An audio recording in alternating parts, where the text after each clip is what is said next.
नमस्कार मित्रांनो, मागच्या 2 व्हिडिओमध्ये आपण नामाचे 2 प्रकार पाहिले. आता आजच्या व्हिडिओमध्ये आपण नामाचा शेवटचा प्रकार अभ्यासणार आहोत. नामाचा शेवटचा प्रकार म्हणजे भाववाचक नाम. भाववाचक नाम म्हणजे काय? तर ज्या नामाने एखाद्या पदार्थातील गुणधर्म किंवा भाव किंवा स्थिती यांचा बोध होतो त्यास भाववाचक नाम असे म्हणतात. उदाहरणार्थ धैर्य, शौर्य, शहाणपण, चांगुलपणा इत्यादी. शहाणपण हा भाववाचक नाम आहे. याचा मूळ शब्द येतो शहाणा, त्याला आपण प्रत्यय लावला आणि त्या शब्दातून जो भाव निर्माण होतो त्याला म्हणतात शहाणपण. आता विशेष नाम व भाववाचक नाम नेहमी एकवचन असतात. हे वाक्य तुम्हाला रिकाम्या जागा भरा यासाठी येऊ शकतं किंवा योग्य विधान ओळखा यासाठी येऊ शकतं. यानंतर तुम्हाला जो टेबल दिसत आहे त्या टेबलमध्ये शब्द, प्रत्यय, भाववाचक नाम, इतर उदाहरणे असे दिसत आहेत. याच्यामध्ये इथे मूळ शब्द जो आहे त्या मूळ शब्दाला जेव्हा प्रत्यय जोडला जातो आणि त्यानंतर त्या शब्दातून जो भाव निर्माण होऊन एक शब्द तयार होतो त्याला म्हणतात भाववाचक नाम. जसं श्रीमंत हा मूळ शब्द आहे. श्रीमंत या शब्दाला आपण ई प्रत्यय जोडला तर त्यापासून तयार होणारा भाववाचक शब्द आहे श्रीमंती. तसेच अनेक अजून उदाहरणं आहेत, ती म्हणजे गरिबी, हुशारी, लबाडी.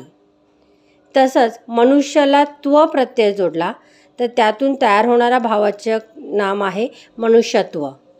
तसे इतर उदाहरणे आहे शत्रुत्व, मित्रत्व, प्रौढत्व. सुंदर य प्रत्यय जोडला सौंदर्य.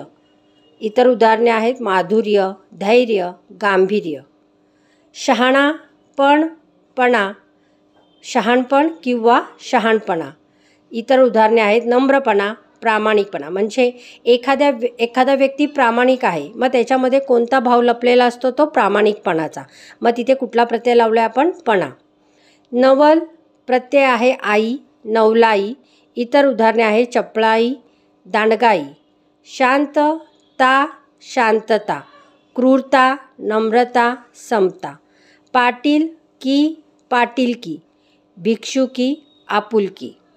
गोड वा प्रत्यय जोडून गोडवा हा भाववाचक शब्द तयार होतो. गारवा, ओलावा. गुलाम या मूळ शब्दाला गिरी प्रत्यय लागून गुलामगिरी, गांधीगिरी, गुंडगिरी. साहित्य, ईक, साहित्यिक. इतर उदाहरणे आहेत सांस्कृतिक, सामाजिक. आता हा टेबल सर्वात महत्त्वाचा आहे परीक्षेच्या दृष्टीने. याच्यामध्ये जर तुम्ही पाहिलं तर हे जे लाल अक्षरामध्ये जे प्रत्यय दिसत आहेत तुम्हाला ते तुमचे तोंडपाठ असले पाहिजेत.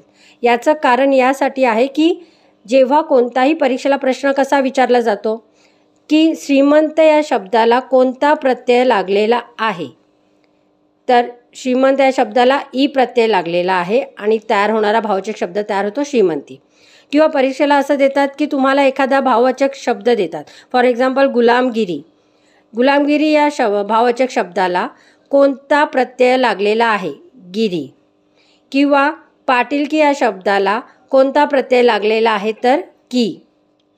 आता परीक्षेला मागच्या काही वर्षांमध्ये प्रश्न येऊन गेलेला होता गोडवा, गुलामगिरी, सुंदर हे शब्द परीक्षेला येऊन गेलेले आहेत.